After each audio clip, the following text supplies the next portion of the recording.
नमस्कार, एक बार फिर से आप सभी का स्वागत है। हिंदी साहित्य के आज की कड़ी में हम लोग देख रहे हैं उपन्यास आपका बंटी, लेखिका मन्नू भंडारी, वाचन स्वर अवनीश। तो आइए देखते हैं आज ये इसका दूसरा भाग, और दूसरा भाग देखते हुए हम पहले भाग की भी याद दिलाते हैं कि वहाँ कहाँ तक देखे थे। लेकिन आप क्या कीजिए कि चैनल को सब्सक्राइब, लाइक, शेयर भी करते रहिए। देखिए, हम लास्ट में देखे थे, फिर बंटी को अपने पास खींचती हुई बोली, कौन? मम्मी। पापा नहीं रहते तो क्या, मैं तो हूँ तेरे पास। अब देखते हैं इसके आगे, आज दूसरा भाग देखते हैं। और उसके बाद बंटी से कुछ भी नहीं पूछा गया, कुछ भी नहीं कहा गया, कुछ भी नहीं पूछा गया और कुछ भी नहीं कहा गया। मम्मी उसे कितना ही प्यार करे फिर भी वो मम्मी से कहीं डरता जरूर है। कितनी बातें सोची थी उसने आज कहने के लिए, दिन में कई बार दोहरा कर भी देख लिया था, पर हमेशा की तरह बात बीच में ही टूट गई। मम्मी चुपचाप उसके बालों और गालों पर उंगलियां फिराने लगी। दोनों चुप हो गए तो दूर लेटी फूफी की आवाज़ ही हवा में थिरकती रही। उखड़ा बिखरा स्वर, मेरे तो गिरधर गोपाल दूसरा न कोई। हवा में ठंडक बढ़ गई। चल भीतर चल। और बंटी मम्मी के पीछे पीछे अंदर चला गया। बाहर था तो जैसे मन के सारे प्रश्न चारों ओर फैले हुए थे। कमरे में आते ही सब सिमट कर मन में समा गए और बंटी को एक अजीब सी बेचैनी होने लगी। कैसे पूछे वह? क्यों नहीं बताती मम्मी उसे कुछ? अच्छा, मम्मी को क्या कभी भी पापा की याद नहीं आती? वह तो टीटू या फिर कुन्नी से अगर लड़ाई कर लेता है तो 2-3 दिन तो बिना बोले रह लेता है। अकेला 2-3 दिन तो बिना बोले रह लेता है, यानी उसके बाद नहीं रह पाता। मम्मी पापा कैसे इतना दिन से अकेले रह रहे हैं? अकेला अकेला खेलता रहता है, पर उसके बाद तो ऐसा जी घबराने लगता है कि बोले बिना रहा नहीं जाता। कुछ ना कुछ बहाना निकाल कर फिर दोस्ती कर लेता है। अकेला अकेला खेले भी कितने दिन आखिर? पर मम्मी तो हमेशा से ही अकेली रह रही है। तलाक में फिर क्या दोस्ती हो ही नहीं सकती? किससे पूछे? कल टीटू से ही पूछेगा। टीटू अगर तलाक की बात जानता है तो तलाक की दोस्ती की भी बात ज़रूर जानता होगा। शनिवार को मम्मी लंच के बाद कॉलेज नहीं जाती हैं, यानी हाफ डे। खाना खाकर मम्मी उठे और सोने के कमरे के सारे पर्दे खींच दिए। कमरे में हल्का सा अंधेरा हो गया। अभी तो उतनी गर्मी नहीं, वरना मम्मी रोशनदानों में भी काले या भूरे कागज चिपकवा देती हैं। गर्मी में उन्हें रोशनी बिल्कुल अच्छी नहीं लगती और बंटी है कि उसका अंधेरे में जैसे जी घबराता है। अंधेरा यानी कि सो, रात भर अंधेरा रहता है और रात भर वह सोता भी है। अब दिन में भी अंधेरा कर दोगे तो कोई रात थोड़ी ही हो जाएगी, और रात नहीं तो सोए कैसे? पर मम्मी सुनती है कोई बात? बंटी चलो सो, और पकड़कर पलंग पर डाल देती है। बंटी जानता है कि कुछ भी कहना सुनना बेकार है, इसलिए जैसे ही मम्मी ने पर्दे खींचे चुपचाप आकर पलंग पर लेट गया। जब तक आंखें खुली है नज़र कमरे की दीवारों में कैद है, पर आंख बंद करते ही जैसे सारी सीमाएं टूट जाती है और न जाने कहाँ कहाँ के जंगल, पहाड़, समुद्र तैर आते हैं और आंखों के सामने परी लोग की परियां और फिर पाताल लोग की नाग कन्याएं तैरती हुई उसके सामने से निकल जाती हैं। अच्छा, अगर कोई उसे जादू के पंख या फिर उड़ने वाला घोड़ा दे दे तो वह क्या करे? एकदम पापा के पास चला जाए और उन्हें चौंका दे। अचानक उसे आया देख पापा कितने खुश हो जाएंगे। इधर मम्मी ढूंढ ढूंढ कर परेशान हो जाएगी। बाहर देखेंगी, टीटू के घर में भी जाएंगी, कुन्नी के घर जाएंगी, फूफी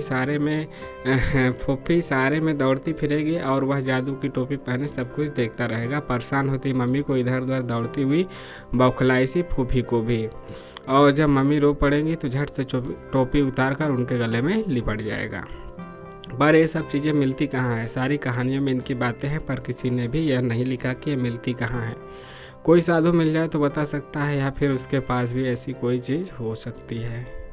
मम्मी सो गई। एक क्षण बंटी मम्मी को देखता रहा, कहीं पलकें हिल तो नहीं रही। तभी ख्याल आया, सोती हुई मम्मी कितनी अच्छी लगती हैं। अच्छा, मम्मी तरह तरह की कैसे हो जाया करती हैं? टीटू की अम्मा तो कभी भी जाकर देख लो, हमेशा एक सी रहती है। फूफी भी एक सी रहती है। बंटी दबे पांव पलंग से उतरा, धीरे से कमरे के बाहर निकला और दौड़कर करौंदों की झाड़ियों के पास पहुंच गया। कुन्नी ने कहा था कि बंटी अगर उसे खूब सारे करौंदे तोड़ कर देगा तो वह बंटी को करौंदों की माला बनाकर देगी, खूब सुंदर सी। टीटू भी आ जाता तो दोनों मिलकर तोड़ते, पर वह बुलाने तो नहीं जाएगा। वहाँ उसकी अम्मा मिल गई तो बस कबाड़ा। कोई बात नहीं, वह अकेला ही तोड़ेगा। अचानक लोहे का फाटक बजा तो बंटी घूम पड़ा। अरे वकील चाचा, पसीने में सराबोर वकील चाचा एक तरह से हाँफते हुए अपनी पतली सी छड़ी हिलाते हुए चले आ रहे थे। चिपचिपाते हाथों को कमीज से ही पोंछता हुआ बंटी दौड़ा और वकील चाचा की बाँह से झूल गया। आप कब आए चाचा? क्यों रे, तू ऐसी भरी धूप में यहाँ खरौदे तोड़ रहा है? धूप कहाँ, मुझे तो नहीं लग रही। बंटी दुष्टता से हंस रहा है। हाँ, धूप कहाँ, यह तो चांदनी है ना शैतान कहीं का। शकुन घर में है या कॉलेज में? शनिवार को तो 1 बजे ही छुट्टी हो जाती है कॉलेज की, भीतर सो रही हैं। और फिर मम्मी, ओ मम्मी, वकील चाचा आए हैं कि बिगुल नाथ के साथ बंटी चाचा को लेकर भीतर घुसा। भारी नींद से मम्मी उठी और वकील चाचा को सामने देखकर जैसे एकदम सिटपिटा गई। जानते हैं ना सिटपिटाना कैसा होता है? तो उसी तरह से क्या हुई, सिटपिटा गई। साड़ी ठीक करके उठती हुई बोली, अरे आप कब आए? यह बंटी वहाँ करौदे तोड़ रहा था ऐसी धूप में।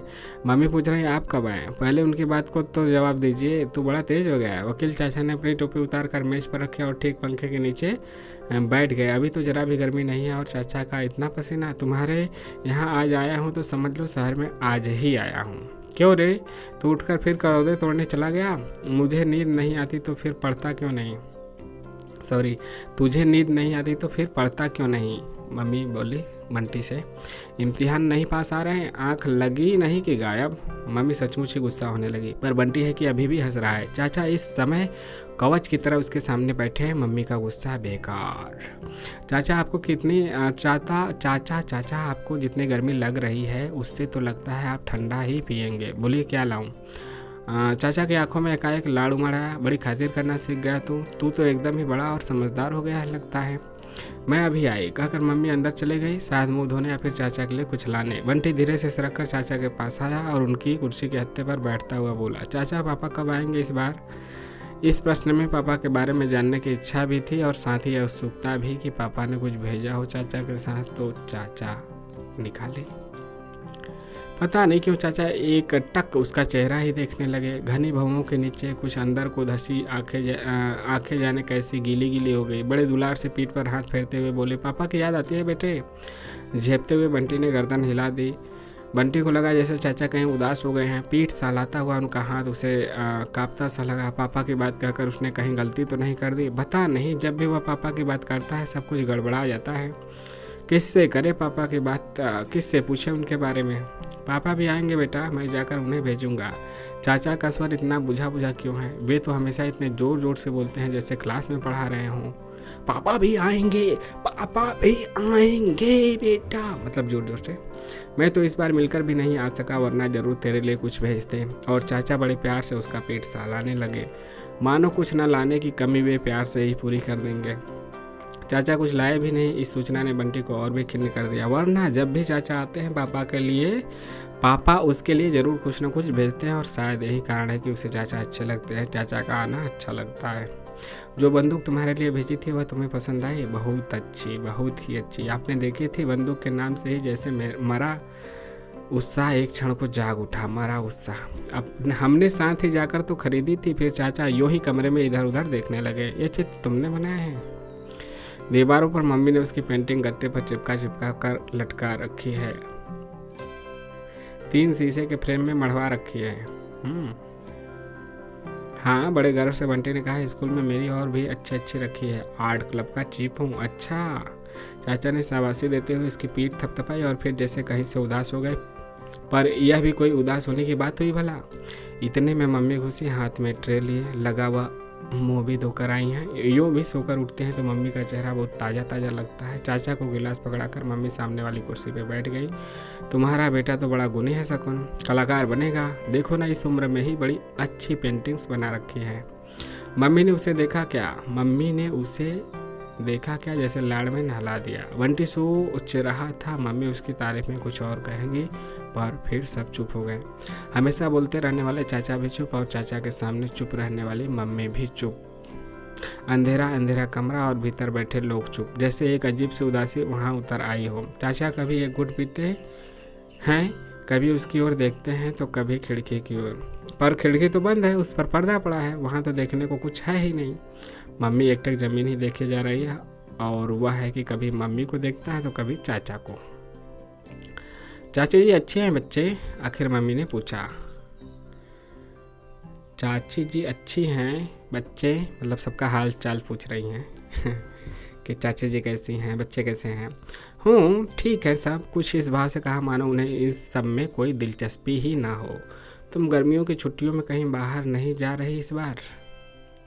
नहीं, एक तो पहले से ही कहीं जगह का इंतजाम नहीं किया, यो भी इस बार यहीं रहने का इरादा है। मम्मी पापा की बात क्यों नहीं पूछ रही? लड़ाई में क्या बात भी नहीं पूछते हैं? कलकत्ते में तो अभी से गर्मी शुरू हो गई होगी, यहाँ शाम को तो अभी भी बहुत अच्छा रहता है और रात को ठंड रहती है। बातें कर रहे हैं पर बंटी तक को लग रहा है कि जैसे कमरे का मौन नहीं टूट रहा है, उदासी नहीं छट रही है। ये चाचा को क्या हो गया? वैसे तो चाचा जब भी आते हैं उन्हें मम्मी से बहुत बहुत बातें करनी रहती हैं। शाम को या दोपहर को आएंगे तो रात के पहले कभी नहीं जाएंगे, और जब तक बैठेंगे लगातार कुछ ना कुछ बोलते ही जाएंगे। अगर मम्मी थोड़ी देर को उठकर चली भी जाए तो चाचा उससे बात करने लगेंगे, और कुछ नहीं तो उसका टेस्ट ही ले डालेंगे, टेबल पूछेंगे, स्पेलिंग पूछेंगे। चुप तो चाचा रह ही नहीं सकते। उन्हें इस तरह लगातार बोलते देखकर बंटी को ख्याल आता अगर इन्हें कभी क्लास में बैठना पड़े तो बाप रे बाप, तो कैसे बैठेंगे? सारा दिन सजा खाते ही बीतेगा इनका।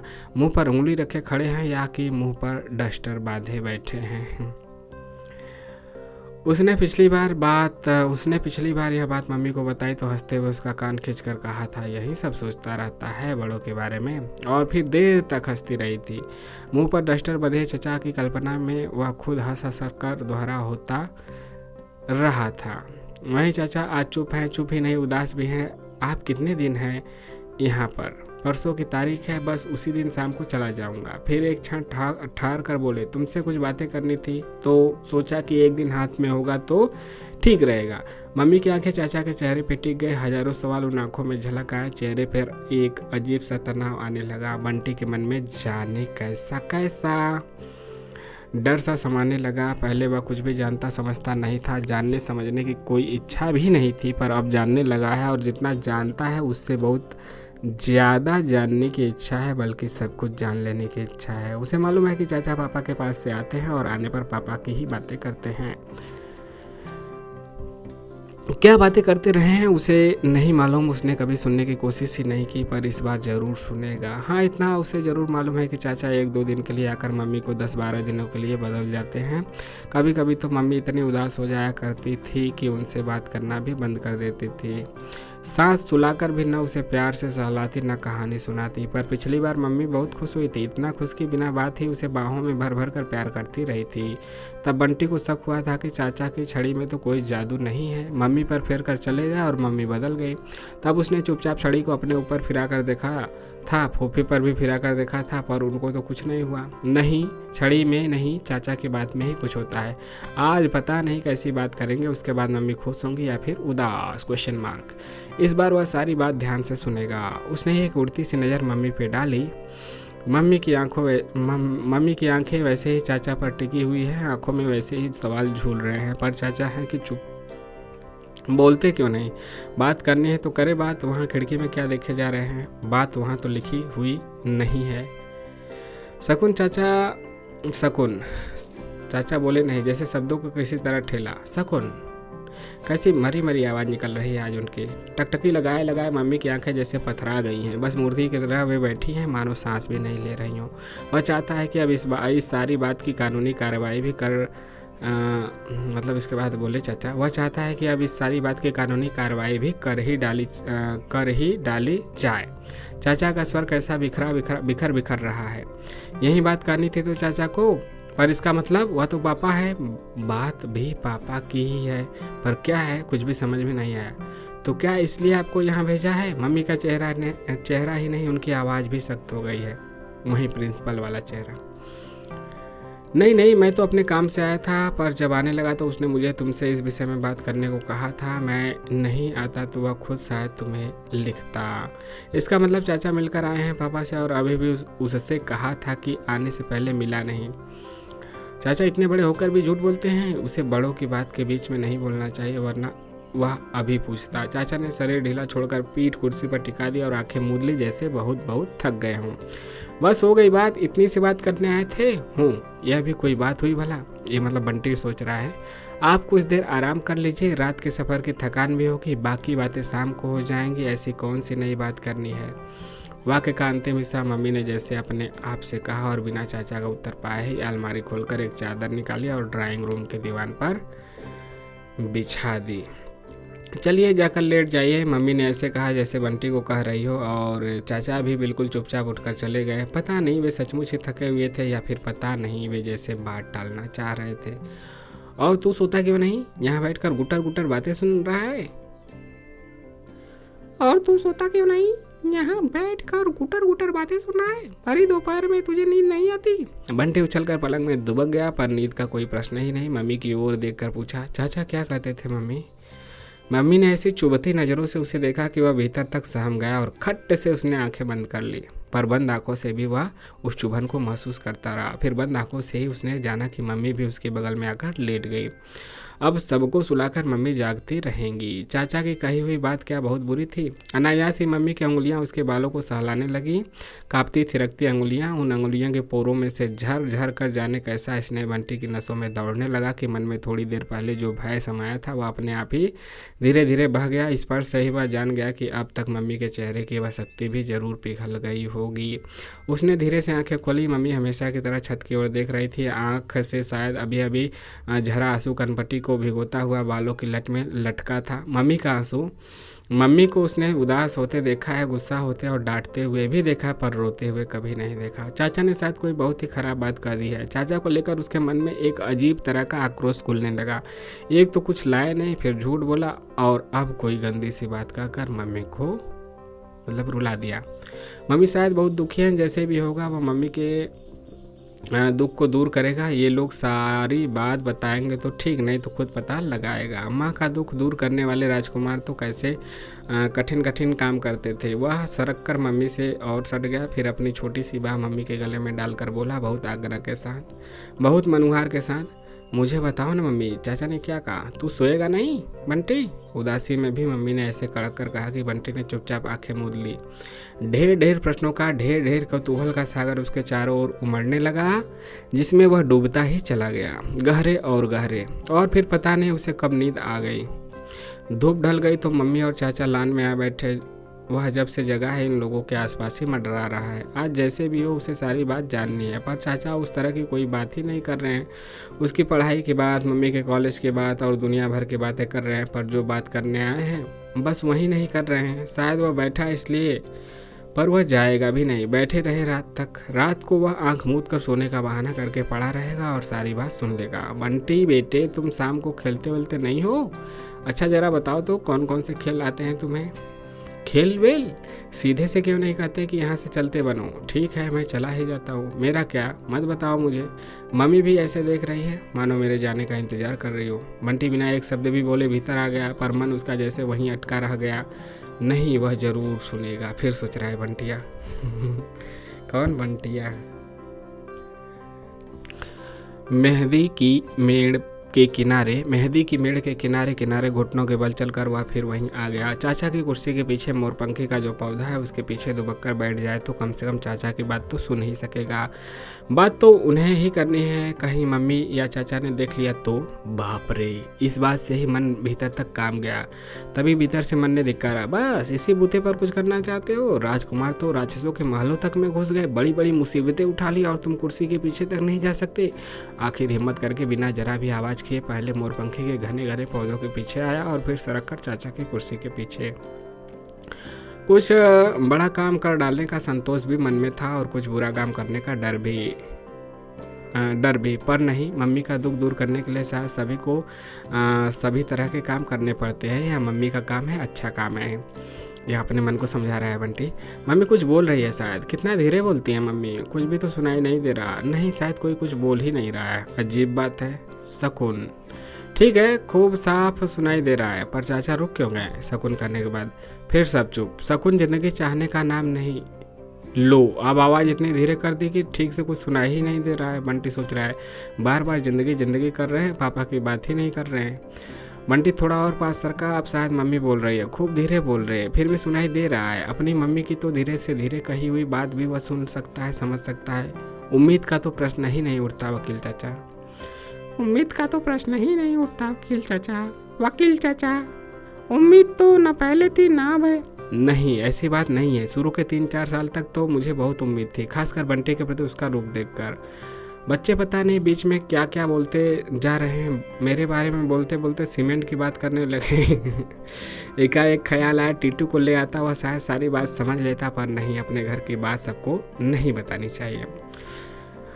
मीरा के साथ तो उसका खूब अच्छा है, यू नो सी इज। अब बीच में पता नहीं यह किसकी बात घुसा दी। कौन है मीरा? चाचा को कभी इम्तिहान देना हो तो एकदम अंडा पाएंगे। लिखना है कुछ और आप इधर उधर का लिख रहे हैं। मम्मी तो शायद कुछ बोल ही नहीं रही, ये बोलने ही नहीं देंगे। दोपहर में तो गर्मी और थकान के मारे शायद बोलती बंद हो रही थी। अब तो फिर पहले ही की तरह चालू हो गए। भले ही बोले, पर ऐसी बात तो बोले जो समझ में आए।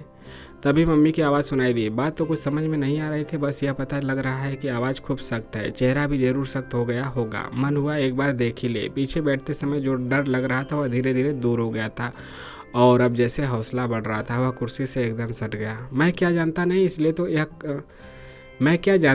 इसलिए तो कह भी दिया। कोई और होता तो कभी कभी बीच में नहीं पड़ता। अजय ने दस्तखत करके फॉर्म दे दिया है, और कल तुम भी उस पर दस्तखत कर देना।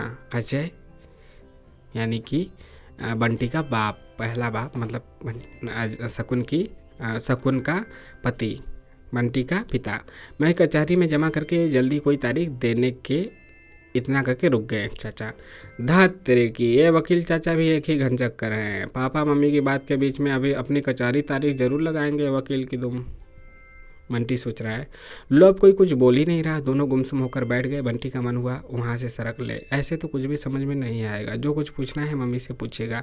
क्या बताए, कुछ भी समझ में नहीं आता। तो आगे देखते हैं। क्या बताए, कुछ भी समझ में नहीं आता। लगता है जब एक बार दूरी गड़बड़ा जाती है तो फिर ज़िंदगी लड़खड़ा ही जाती है। फिर कुछ नहीं होता, कुछ भी नहीं। और जाने कैसे अचानक चाचा का लंबा सा हाथ पीछे को लटका और बंटी के सिर से टकरा गया। बंटी एकदम सकपका गया। ये चाचा भी अजीब है। बात करनी है सीधी तरह से करो, इतना हाथ पैर नचाने की क्या ज़रूरत। बंटिया पकड़ा गया। अरे यह क्या बंटी, तुम यहाँ क्या कर रहे थे? बंटी के काटो तो खून नहीं, छिपकर बातें सुन रहे थे। चाचा मम्मी की ओर इस तरह देख रहे हैं जैसे बंटी नहीं, मम्मी चोरी करते हुए पकड़ ली गई हो। बंटी ने नज़रें झुका ली। जरूर मम्मी भी वैसी सख्त नज़रों से उसे देख रही होगी। उसकी हिम्मत नहीं हो रही है कि आंख उठाकर एक बार देख भी ले। उसकी आंखें ही नहीं, उसका सारा शरीर भी जैसे जहाँ का तहाँ जम गया। भीतर से बस एक धिक्कार उठ रही है, पता नहीं अपने लिए, पता नहीं चाचा के लिए। अच्छा है चाचा, मैं तो खुद चाहती हूँ कि यह सब कुछ जान ले। आखिर कब तक इससे छिपा कर रखा जा सकता है? अब इसके मन में यह बात बहुत घुमड़ने लगी है आजकल। बंटी जैसे उबर आया। मन हुआ दौड़कर मम्मी के गले से लिपट जाए। कह दे चाचा को कि मम्मी तो उसे सब कुछ बताएंगी।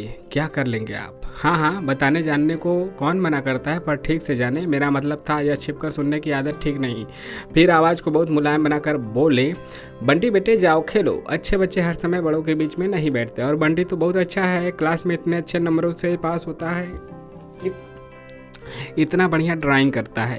बंटी ने फिर मम्मी की ओर देखा, शायद वे उसे अपने पास बैठने को ही कह दें। टीटू के साथ खेलने नहीं जाएगा बंटी? मम्मी ने बहुत धीमे से पूछा। मम्मी का चेहरा ही नहीं, मम्मी की आवाज़ भी बहुत उदास हो गई लगती है। मैं तो अपने पौधों को पानी दे रहा था मम्मी। रुआसे से आवाज़ में बंटी ने एक बार जैसे अपने यहाँ रहने की सफाई दी। अच्छा, पानी देते हो अपने पौधों को? बहुत अच्छे बच्चे हो, शाबाश। अब खेलने जाओ, अपने टीटी वीटी के साथ खेलो। टिटिया मतलब टिटुआ। बंटी ने मन ही मन जीभ चिढ़ाया चाचा को। हो, नाम तक तो लेना आता नहीं, टीटी हो गया। और फिर वहाँ से तीर की तरह भाग गया। कुछ इस भाव और फुर्ती के साथ मानो उसे वहाँ बैठने की या कि उन दोनों के बीच की बातचीत सुनने जानने की कोई इच्छा नहीं है। वह तो बस यूं ही बैठ गया था, रखे अपने बात अपने पास। अपनी बात अपने पास। दौड़ते हुए चाचा के अंतिम वाक्य को याद किया, जब धुरी गड़बड़ा जाती है तो जिंदगी लड़खड़ा जाती है। जरूर इस धुरी में ही कोई बात है, तभी तो उसे भगा दिया। धुरी का मतलब क्या होता है, किससे पूछे? टीटू से ही पूछेगा। टीटू सचमुच बहुत सारी बातें ऐसी जानता है जो वह नहीं जानता। उसके अम्मा पापा उसके सामने भी तो सारी बातें ऐसे करते हैं, इसलिए सब जानता भी है। धूरी भी जरूर जानता होगा। टीटू गुलेल में कंकड़ लगाकर पेड़ पर बने घोंसले का निशाना साध रहा था। क्या कर रहा है? पापा ने कहा है मुझे भी तेरे जैसे बंदूक दिलवा देंगे, बस पहले मैं निशाना लगाना सीख जाऊं। निशाना तो गुलेल से भी सीखा जा सकता है। मैं तुझे अपनी बंदूक ही दे दूंगा, सीख लेना। इस समय कुछ अतिरिक्त रूप से उदार हो रहा है बंटी का मन। दे देगा? चल तो ले आए। टीटू ने गुलेल में फंसे कंकड़ को लापरवाही के साथ तड़ाक से जमीन पर ही उछाल दिया। अभी नहीं, वकील चाचा आए हैं, मम्मी और उनमें कोई बात हो रही है जरूरी वाली। अभी बच्चों को उधर नहीं जाना चाहिए, बड़े बुजुर्गी अंदाज में बंटी ने कहा। ए टीटू, एक बात बताएगा? क्या? धुरी का क्या मतलब होता है, तू जानता है? धुरी? टीटू सोचने लगा, फिर पूछा, पर क्यों? एक बात है, पर तू पहले मतलब बता। कोई बहुत गड़बड़ मतलब होना चाहिए। और बंटी की आंखों के सामने मम्मी का उदास चेहरा घूम गया। लगा जैसे कुछ गड़बड़ है। वह यही है, जैसे भी हो इसका मतलब जानना ही है। शब्द अर्थ की कॉपी लाऊं, शायद उसमें कहीं लिखा हो। फिर एकाएक बोला, बताऊं? याद आ गया। बंटी की आंखें खुशी से चमक उठी। वही एक लाइन है ना यार, सब धन धूरी समान। धूरी ही बता दिया, मिट्टी वाला धूल मिट्टी वाला। कौन सी लाइन? मुझे तो नहीं मालूम। तुझे कैसे मालूम होगा? तू जब चौथी में आएगा तब तो पढ़ेगा। तो मतलब क्या हुआ? बंटी जैसे कहीं से खिन्न हो गया। धूरी यानी धूल मिट्टी, समझा? एक बार पढ़ी हुई बात मैं कभी नहीं भूलता हूँ। पर टीटू के इस आत्मसंतोष से बंटी का मन हल्का नहीं हुआ। मन ही मन दोहराया, जब एक बार धूल गड़बड़ा जाती है तो धत, यह नहीं, कुछ और होना चाहिए। बात क्या है, तू बता ना। बंटी ने एक बार इधर उधर देखा, फिर जरा पास सरक कर बोला, जब एक बार धुरी गड़बड़ा जाती है तो जिंदगी ही लड़खड़ा जाती है। और फिर कुछ इस भाव से देखने लगा मानो कह रहा हो, समझ लो इतनी बड़ी बात, बता सकते हो इसका अर्थ? यह क्या हुआ? धत, पागल है तू तो। नहीं, पागल नहीं हूँ, बहुत बड़ी बात होती है यह, इतनी बड़ी कि मैं और तू तो समझ ही नहीं सकते। मम्मी पापा लोगों की बात होती है, शायद उनकी लड़ाई की बात। और रात में जब सोया तो बार बार मन हो रहा था कि मम्मी से इस बात का अर्थ पूछे। चाचा क्या बात कर गए हैं, सब पूछे। मम्मी ने तो खुद बताने को कहा था, पर कुर्सी के पीछे छिप कर बैठने की हरकत से वह कहीं भीतर ही भीतर इतना सहमा हुआ था कि पूछने का साहस ही नहीं हुआ। सब कुछ जानने का यह कौतूहल उसके अपराध को और पुख्ता ही करेगा। नहीं, उसे कुछ भी नहीं जानना। हाँ, पर बिना कुछ पूछे और जाने भी उसे बराबर लग रहा है कि कोई एक बहुत बड़ी गड़बड़ी है जो उसके चारों ओर है, जो मम्मी के चारों ओर है। उस गड़बड़ी की बात बताने के लिए चाचा कलकत्ते से यहाँ आए हैं। मम्मी इतनी उदास है, पर अब किससे पूछे? उसके पास भी जादू का लैंप होता तो घिस कर जिन्न को बुलाता और सब पूछ लेता। कैसे मिल सकता है जादू का लैंप? बंटी ये सोच रहा है, और फिर धीरे धीरे कहानियों का जादुई महल उसकी पलकों पर उतरने लगा। और वह यह सब मतलब सोचते सोचते क्या हुआ, वह सो गया। तो आज बंटी भाग 2, आपका बंटी भाग 2, लेखिका मन्नू भंडारी आज यहाँ समाप्त हुआ। कैसा लगा कमेंट करके ज़रूर बताइए, और अपने सुझाव भी दीजिए, सवाल भी दीजिए। अच्छा लगा, बुरा लगा, जैसा लगा कमेंट करके बताते रहिए। टेलीग्राम से भी जुड़ सकते हैं। बाकी क्या, चैनल को सब्सक्राइब करना ना भूलें। आप जल्दी ही सफल हों, यानी कि आपका दिन शुभ हो। मिलते हैं नेक्स्ट वीडियो में। जय हिंद, जय भारत।